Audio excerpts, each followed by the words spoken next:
Hello and welcome to the Everything F1 podcast with me, James Tiller, and alongside me from the Everything F1 team, we do have Coops. Hi, Coops. How are you?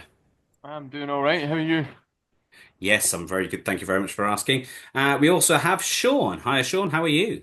I am also good. I am, believe it or not, looking forward to the Miami Grand Prix. Shock horror. You wouldn't have Shock said that horror for that indeed. after the first one. The Or, first or, one had a or the few last teething one, to be problems. honest. But it might throw up some kind of interesting racing this week. You never know. But we will see, and we'll talk about that as we delve into the podcast itself. But first, we are Everything F1. You can find us on our social channels. We are at Join EF1 on Facebook, Twitter, or X as you call it now, Instagram, YouTube, and TikTok, all at the handle at JoinEF1, apart from TikTok, which is at EF1 Official. You'll also find us daily on our website, www.everythingf1.com, which we update on a daily basis to bring you news from around the motorsport world. We would love it if you'd hit the subscribe button on your favourite podcast streaming service or indeed any of our other channels to get all of our latest podcasts in your earlobes as soon as they drop. And we are sponsored by theraceworks.com, which is a fantastic merchandise provider, providing you merchandise from all teams across the grid. And you can get an extra discount by using the discount code EF1 at checkout. Go and head over there, check them out, and support us by supporting them. We are also running a competition currently on YouTube. If you can hit the subscribe button on YouTube, as soon as we hit 500 followers on our YouTube channel, we are going to do a massive giveaway of one of the Lego Champions of Speeds set. If you get yourself subscribed to the channel, you may be one of the winners where you could win the McLaren car, you could win a Ferrari car, or even any other one of the teams from the F1 Lego Champions of Speed sets. So just subscribe. It's very easy to do, and you could be a winner. Okay, let's get into the podcast itself. Today we are previewing the Miami Grand Prix, heading over to the States for the first time of the 2025 season, and it's a fairly new race. And as I say, we've had kind of a few misses since we've been racing in Miami. But I'm going to head over to Coops to get your general likes or dislikes of the Miami Grand Prix. Hmm.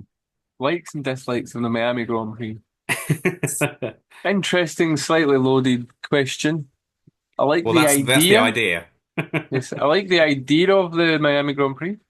When I used to follow the NFL, my team is Miami Dolphins. If I did follow it, I Mm, haven't really followed it quite seriously in the past few years.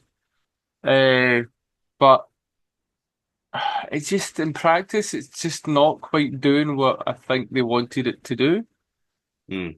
I mean, other than maybe having these weird random streamers be on the grid that nobody knows who they are and have a fake marina and whatever else. When it comes to actual racing, it's not quite worked, I don't think. I Mm. don't know again if this is us going back to the conversations about street circuits where you're kind of locked. Well, Sean and I had this conversation before. You're kind of locked into the geographic nature of the circuits. You can't really make them to allow racing because they're quite narrow and you've got to do things certain ways and you know Yeah, not as much undulations and that sort of thing as well. Especially it's done on a car park, isn't it? all that said, I think I've listened to another podcast and they were talking about the potential new South African Grand Prix going through Cape Town. Mm. And they were even saying in that, like there's a South African that works with one of the panelists, and they said, well, why are they going down this road? They can go down that road. They're actually kind of forcing it to make it. And it's, when you start forcing roads and things, roads aren't designed for cars. And you got to remember, these Formula One cars are 2 meters wide by 5 meters long. Mm. They kind of need to have specifically designed tracks, not forced through them, forced through streets just because it will look good for TV. And I think Miami kind of suffers from that, in all honesty. Yeah. But Sean, you said you were quite interested or quite excited for the weekend. Why is that? What's piqued your interest? Is it just the season in general, or has something stood out for you? Rain. Ah, Rain. There is a strong chance of thunderstorm level rain on Sunday afternoon. Sunday afternoon Miami time, of Wow. course, which is might be interesting. Might end up with a red flag. Might cancel something. Might have absolutely no impact on the race whatsoever. But Mm. purely for rain. Also, just after a triple header that was, as a Lando Norris fan, not great. um, the 2 week break has been a good reset. I was listening to a Lando interview the other day with another podcast, and I think this 2 week break, as we were talking about after Saudi, has done him the world of good. He looks like he's more comfortable. He looks like he's had good chats with the team, his own team, his psychologists, whoever else, his physios, and kind of got his mindset a little bit right. And he was saying that he's been almost overdriving, trying to Right. find that absolute perfection. So he's like been pushing to 101% kind of thing. It seems like he's just overdriving and just trying way too hard to be perfect. And what I'm kind of getting from it is they've all told him, slow down. You have the speed. You have the speed. You won here last year. You won plenty of races. You know how to stick it on pole, dominate from the front. So, Mm. just calm it down, take 2 weeks off, get back in the car. It's a new season. He's only 10 points behind in the championship. Again, Coops and I were talking about this last time out, is maybe being the hunter might suit him a bit better to being the hunted. Um, so we can kind of only hope that might be the case, as Norris fans, even just as Formula One fans, because we want to ding dong battle up the front for the championship, and at Mm. the moment we're not really getting it. We haven't had Lando and Oscar come to blows yet, even though Zach Brown literally said in an interview he fully expects them to hit each other at some point this year. Um, I wonder if he maybe needs to have a word with Toto Wolff about what that really is like, Mm. because it's not great. But yeah, I agree with Coops. On the track, it's not the most interesting track in the world. I like to judge them in a certain way of like how fun do I enjoy driving them with my wheel here on the simulator games, and I despise Miami. It's no fun at all. That twiddly section in the middle is absolute cack. It's rubbish. Um, but Japan is the best circuit in the entire world, and that race was crap. So Mm. it's hard to say. A bit of rain might spice it up. Softer tires, it's compounds, which seems to be what Pirelli are doing this year. They're going a step softer wherever they possibly can, which hopefully might help a little bit. Yeah. So yeah, it's I will always go into a race with an open mind, and the promise of rain certainly helps Mm. that. So you're an optimistic bloke. Let's go through the vital statistics of the track itself. The first Grand Prix was in 2022, so it's a very new race circuit for the Formula One calendar. We have 57 laps around a 5.412 kilometer circuit, which means the total race distance is 308.326 kilometers in total. I can probably, well, we can all probably guess who the fastest lap is, but I've got it written out in front of me here. It's 129.708, and of course, that was done by Max Verstappen as early as 2023. Now, as I say, it's a really new track. It's really flat, kind of, and it hasn't provided the greatest of racing at all. In fact, I think probably the best race I saw on the circuit was what was it? It was the W Series, but in 2023. That was That was a actually a great fantastic race. race. Yeah, that was a fantastic race, and I think it was Jamie Lee Chadwick that won it in the Mm. eventually. I'm going back a few years in my memory, so I may be completely wrong there.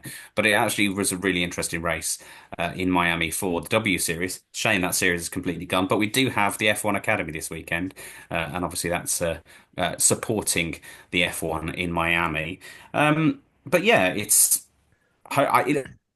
always looks nice on TV, I guess. It's artificially good because it's got a marina and all that sort of stuff.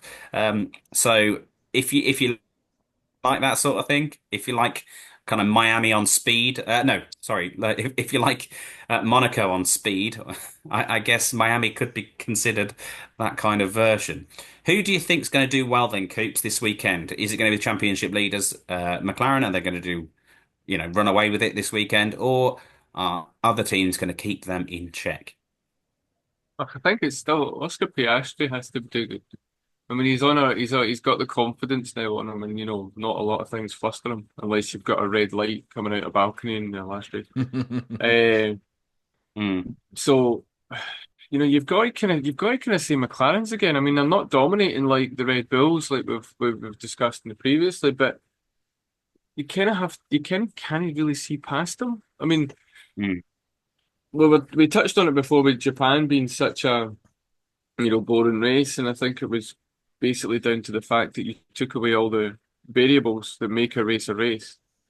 And mm, Miami looks like they're adding one in with the potential rain. So, I mean, if it rains, then anyone's predictions is going to be completely out the window. mm.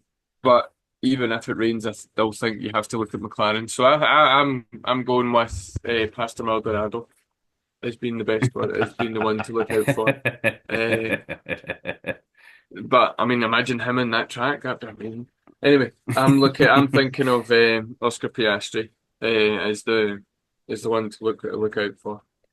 Well, he did get the fastest lap. I've just looked through the stats for last year's race just to kind of jog my memory. He did get the fastest lap last year in the McLaren. And it was probably one of the first races where they started showing some kind of real success, wasn't it, McLaren? This a little bit later in the season for them last year. And Lando Norris was the winner, so he has got precedent here to win the race. Obviously, it's also a sprint weekend as well, so we're going to see two races over the course of the weekend, which I don't know. Is it going to make it interesting? Let's hope so. Uh, but Sean, are you expecting McLaren to run away with it? Do you think the two will be fighting against each other, or do you think someone like Max Verstappen, who obviously has got a clear pedigree and he's always head and shoulders above everyone else in terms of sheer talent, do you think he has got something to say about the weekend, or even the Ferraris? Yeah, it's interesting. The I suppose the hierarchy of power in Formula One has changed a lot in the year since we were last in Miami because obviously, as you said, Lando Norris won his first race Mm. here last year, but he only qualified fifth. But Yeah. where they started to show the signs is, and what the big development in that car was tire management. And as we've said multiple times, as I will always say, everyone says, "Oh, Mm. you get lucky in Formula One." No, you put yourself in the position to get lucky. Always. Anyone who get, especially when it comes to safety cars. Look at the Alpines last year. They kept themselves on track, which was the big thing, and then put themselves in the position to get lucky when that safety car came out. Lando did the same thing. Yeah. Lewis Hamilton and Michael Schumacher famously are the best two in the entire history of Formula One at just being there and capitalizing on luck. But it takes skill to be there. And what Lando did better than anybody else last year was extend his tire life. We saw Charles Leclerc do the exact same thing in Saudi last week, or 2 weeks ago. Mm. Um, but on the flip side of that, Max Verstappen was the dominant car last year. He qualified on pole and should have won the race without a safety car. Mm. Very different this year. Do I think McLaren are going to roll away with it? No, I don't. As Coop said, I mean, on paper they probably should. Yeah. Um, but you just can't count Max out, and even when he's down and out, he will still be there. I actually Mm. have a an inkling that Mr. Toy Story George Russell might play a role this weekend. Been saying for a while now he has been my driver of the season so far. Last time Yeah. in Saudi, fifth was his worst result, Mm. which is incredible of the season so far. And I saw the John Yeah. Travolta looking around meme of George Russell waiting to inherit his free podium at the end of the race. But he's another good example of just being there to pick up the pieces. And if Zach Brown is right and the McLarens are going to come together, we have a comment there on YouTube. Thank you very much, Sema. Thank you for commenting on our live stream there on YouTube. The McLaren ding dong possibly might have happened in Melbourne, only that McLaren pulled Oscar back a little bit, which is half true. I think they were approaching the back markers and they told him don't attack while you're passing the back markers, and then you're free to go. By the time they were free to Yeah. go, the rain came and he fecked up. But you're right, we could have had that in Australia and we didn't, but we might have it this time out, in which case, yeah, Max might win by 40 seconds. But it's a hard one to call because McLaren do have the best car. Oscar said it. Lando has reluctantly now said it. Every other Mm. driver and team boss has said it. McLaren have the best car. We all know. Anyone who's watched Formula One for 10 seconds this year can see that. But whatever it is, they're still not the leading team yet, are they? I think that's what's missing with them. They won the Mm. constructors last year, but They're still almost in underdog mode. I think that just the team approach to it is still a little bit in underdog mode. They need to get over that, and the drivers need to.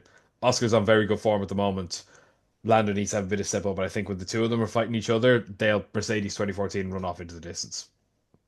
Yeah, absolutely. Yeah, it's a strange position for a McLaren fan to be in, because it's taken so long to get back to this kind of situation, over 20 years or whatever it is. No, well, I suppose we had 2007, but it's 25 very, years for very for close. constructors. Yeah, very close on 20 years for a drivers' champion, and of course, yeah, constructors are a bit longer than that. So, it's we've got to change our mindset as McLaren fans just as much as the team have got to change their mindset as the McLaren team, and they've got to put their kind of got to put their umph into the team, get them to back to the kind of winning ways. They are winning, but they need to know that they are the best, and they need to know how to drive as the best team, I guess. Piastri's on a great run of form, as you say. He's won the last two races. Coops, can you see a number three this weekend for Piastri? I mean, well, yeah. I mean, we can't sit here and say they've got the best car and maybe not dominant, but they've got the best car. They've got the confidence, and then go, well, he's not going to win. It'd be a bit silly. They have So that's going to be your prediction then. well, I mean, the it's a difficult one because that's the thing. They've got the best car, they've got all the tools, but as we know in Formula One, that doesn't always mean you're going to win a race. No. A lot of things can happen. He certainly has the tools and he has everything in front of him to win his fourth one, and I wouldn't be surprised if he does, but I wouldn't be surprised if he doesn't. Okay, tell us about another team while you're chatting then. Ferrari. Charles Leclerc has done fairly well here. Obviously, strategy-wise, he probably wasn't on the right one last year. And if he was, maybe he could have taken the big trophy home himself. What do you expect of the Scuderia Ferrari while they're over there in Miami? Not too much because I don't think Ferrari are pretty there. I think there's a lack of pace, which isn't a surprise to everyone. Charles Leclerc seems to be a wee bit more comfortable with the car than Lewis Hamilton, and my worry for Lewis Hamilton now is that we're going down a Daniel Ricciardo road with Lewis Hamilton at the minute, where he just can't seem to get the car to drive the way he wants it. He's just losing out. He won in China for the sprint race, but then he got disqualified because he'd set the car too low, so they didn't have to change the settings. He's just not comfortable at all. His body language is very down. There was a clip of him, I think it was at the last race, where he was shaking his head when he was looking at the timesheets after one of the sessions. So Lewis is, Lewis is becoming a very make or break season for Lewis in general, not just for this race, because he just can't. He's not getting it, and look what happened to Daniel Ricciardo.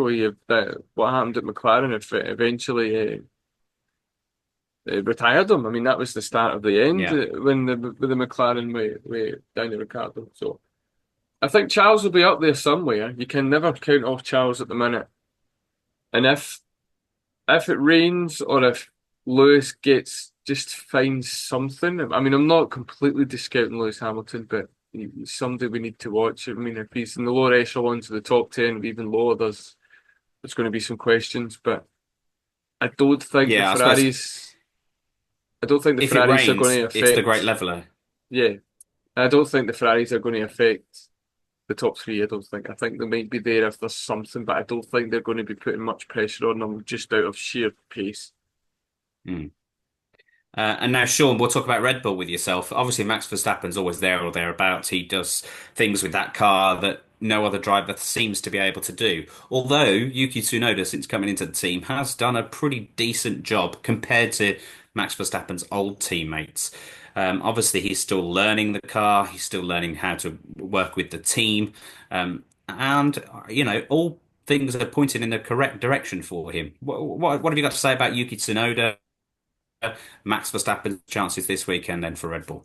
Well, I'm glad you're throwing that to me because I'm actually wearing a Red Bull American football jersey from last season, so it's appropriate. Nice. But I I've been impressed by Yuki. His results wouldn't necessarily show it, but I mean, he did score points in Bahrain, and argue he would have pretty comfortably in Saudi, other than it was a total racing incident between him and Pierre Gasly. Gasly was maybe a little bit ambitious going around the outside like that, but there was nothing Yuki could do. But it was a racing incident, complete accident. Mm. Nobody's fault, but he should have scored pretty comfortable points and decent points. I think he'd have been in the top five. And I think Lando Norris would have had a much tougher time making it to fourth with Yuki Tsunoda in his way in Saudi Arabia. Um, and Saudi's a good track for him to have built a bit of confidence on. Race aside, qualifying is more important on that kind of a track because it's just so high speed. And Mm. he did well. He put himself in a position to be scoring points. He was only a place or two behind Max, wasn't he, in qualifying? Max had a bit of a stinker Yeah. in qualifying, so I think Yuki's going to come into this in good form. I think we said it before, he always should have been in that car this year. And it Yeah. made absolutely no sense whatsoever why they didn't, because if they'd have put him in and he hadn't worked, then they could have said, right, well, you're fired now, get out of all the Red Bull cars. And they could have put a total rookie into the V carb this year and promoted Liam Lawson afterwards. As it is, Yeah. they did it the other way around, and they left themselves in such an awkward bloody situation because Sagan Mm. lost him off entirely at 22 when it was their bloody fault in the first place. It's just awful. So they had to move him back. But we said it. You can't really count Max out with this track. I'm not sure the Red Bull is going to suit this track. It's hard to Mm. know what the Red Bull will suit, but it certainly didn't suit Saudi Arabia. Miami is different, but it's still got that really fast back straight. It's got really fiddly mechanical grip middle section, Mm. split up by two fast straights. Basically, the first section it's nowhere near as high speed as the high speed sections in Saudi or Japan. So it's hard to call, but I wouldn't be surprised to see Yuki within a couple of positions of Max in qualifying again this weekend. Hopefully that means he'll get himself at least some points in the sprint to kick off the weekend. I think that helps him. I think Mm. the more time they kind of practice at this point, it's maybe he's maybe going to get in his head. If he's Yeah. practicing too much and Max is a second ahead of him in every practice session, he'll start overdriving the car. I think that's what a lot of the teammates of Max have done. They go, Jesus, how the hell does he do that? Oh, he just doesn't brake in any corner. Oh, I'll try that. Crash because they're not Max Verstappen, are they? Um, Mm. so I actually think a limited amount of practice. He knows the track. They don't need fucking practice on this track. He knows the track. He's Mm. done well there before. So I expect good things from Yuki this weekend. And I don't think Max is going to get a win this weekend. But if the McLarens do take each other out, I think it'll be him against George. And just a quick one on just the Ferraris as well. I wouldn't get Charles Leclerc out of this one at all. I do expect that they might do what they did last year. They're saving a big upgrade package, possibly their only one of the year for Imola. They'll Right. want to make a statement in Italy. Um, but their Miami kit looks awful. So the driver jumpsuits look terrible. The fan kit is great. The white jersey is lovely, but the blue and white on Mm. the driver suits looks absolutely awful. So they better at least just like bite the whole bullet and make the whole car white to at least balance it out. But that's not going to happen. Fair enough. Fair enough. Yeah, it's got obviously we've got two qualifying sessions, which on Yuki Tsunoda, he's always quite a quick qualifier. So Hmm. hopefully that's a good thing that will help him for his weekend and show us, help him show the world what he's got and what he can prove. But yeah, I'm quite enjoying Yuki Tsunoda in the Red Bull and Max Verstappen. Obviously, you can never ever ever count him out. Um, Coops, we're not going to go through every single team, but would you like to pick one of the remaining teams to discuss and what you're looking forward to from them, or if you're kind of not looking forward to seeing them go around the circuit in Miami? I'm looking to see what Alpine can do. Actually Mm. excited now for the first time in a while to see how they're going to get on. Um, they just seem to have figured something out with the car, whether it be Gasly's sussed something out or the team in general or both have just figured it out. But Doohan seems to have kind of settled into a bit of a rhythm. He had a bit of a shaky one. Uh, Mm. and then, or a shaky start, I should say. And then, as I say, Gasly's just got his rhythm and the car's working. He got under no real fault of anybody's. Get knocked out in Saudi at the very start, where coming together with Tsunoda. So we didn't really see what he could do in the race. He done well in Mm. qualifying. So yeah, I think the Alpines will do well. And then now that I've said that, they'll not get out of Q1 in both sessions, and it'll be a complete disaster. They'll go into each other, Yeah. yeah, or something like that. The first race where they actually come together as a team, but in the wrong way. Sean, have you got a team that you're looking forward to? We're watching this weekend.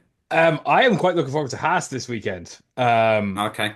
I kind of look forward to Haas every weekend at the moment. They've been impressing me so far this season, all things considered. I think Ollie Behrman, I think the Haas environment is the perfect place for Ollie Behrman to be applying his craft for his Mm. first season in Formula One, first full season in Formula One. Um, and it's their first home race of the year. Yeah, I think that track should suit them. Actually, they've been quite quick at those sort of fiddly small short corners, the slow speed stuff. So, yeah, I think Haas could be one to watch this weekend. I think of all of those sort of lower midfield teams, your Haas, your Aston, which is sad to say, your V Carb. I think has to be the ones to beat for those minnow points this week. I think they'll be up there fighting with Alpine for the final points this weekend. Yeah, and just ahead of him, I want to talk about the Williams team. Alexander Albon and obviously Carlos Sainz doing a phenomenal job this year. The car just seems to be working quite well. I think it will suit this track. And of course, these two drivers are just superb, and they're working together well. Even when Carlos Sainz gets disqualified or crashes out the race or whatever, he's kind of advised from the side and given really good support to his teammates. So. He's slowly getting used to that Williams. He's slowly performing better and better. So I'm hoping that momentum keeps going forward, because it's really great to see the Williams name higher in the table of everything, and kind of ahead of just the mid. I think they're probably the leader of the mid pack at the moment, kind of that I would say. And obviously, it's really just good to see all that heritage of the Williams name being given a suitable car, and two great drivers to do it as well. So yeah, I'm really interested and really excited to see what they can do this weekend. Mhm. Okay, let's make our predictions. We'll make some quick predictions, and then we'll go into whatever news stories might have dropped over the last week. But this week, obviously, we need to predict a sprint quali pole sitter, sprint win, normal race quali pole sitter, and then the top three. So there's quite a few to kind of get your head around. And if you've got a bold prediction, you can throw it in there for the weekend as well. We'll start with our gingerhead Viking Coops. Give us your predictions for the race weekend. Okay, so sprint pole, Norris. The winner being Norris. We'll go with a double. Okay. The pole for the Grand Prix, I think Max will do one of those. Where the hell did he get that from? But I Yeah. think Piastri's going to take it. Max Verstappen second, Charles Leclerc third. Okay. And same question to you, Sean. So I'm going to say sprint pole and sprint win, Oscar Piastri. Okay. I think he'll just because he's robotic, he doesn't need practice. He'll just get straight in the car and do it. Um, but the second qualifying, I think, is really going to benefit Lando. I think I'm going to say Lando qualifying pole, Lando win on Sunday. Okay. He's going to bounce back properly, and again, I think Oscar winning the sprint is just going to rile Lando up to no end in a good way. Hmm. Second, I'm going for Charles Leclerc. I don't think this car necessarily suits this track. I just think Charles is that good. Basically, he got the Yeah. podium here last year. Was a little bit unlucky with the strategy. Um, Bit of luck this year. He's in there. And third place, I can just follow up what I said at the start of the podcast. George Russell. I think he'll just be there again. Don't ask me what's going to happen to Max and Oscar in the race, please, because I haven't figured out why George is going to be third ahead of those two. Um, I just think George has it in him this weekend. He's in excellent form, and I actually think he's going to be a bit pissed off that he missed out on a podium last time out. I think he's going to come back in good form. Um, One wild shout. I think Yuki will outqualify Max in one of the sessions, either sprint quali or main quali. Yuki Okay. will Covered a couple of Yuki bases. yeah, Yuki will outqualify Max once this weekend. That's my wild That prediction. That's pretty cool, though. I mean, I predicted that when he first arrived, but I was completely wrong, wasn't I? But he is strong in qualifying. Right, my predictions for the race weekend then. So I'm going to say Max Verstappen will be sprint pole. He will convert that sprint pole into a sprint win. Then I think it will be Lando Norris on pole for the race with an Oscar Piastri win, unfortunately, because I do Ooh. want Lando to keep it within distance, but I think he might lose it. I think he might be second for Lando Norris in the actual race, and I'm going to shove. Who shall I shove in third? Maybe I'll shove Leclerc into third. I do agree with you about George Russell, though. You know, he has been fantastic this season, kind of scooping up as many points as he possibly can Well, do from the each and every week. raceworks.com, I have my I had a bit of a merch run this weekend, so I got the Red Bull Oh, very jersey, nice. got a new Russell jersey, got a new Fernando Alonso Aston Martin cap. I am Wow. ready to go to Okay. the Monza Grand Prix this year, so I'm stocking up. Nice. Nice. Yeah. So those are my predictions. Have I got have I got a bold prediction? Bold prediction. Oh,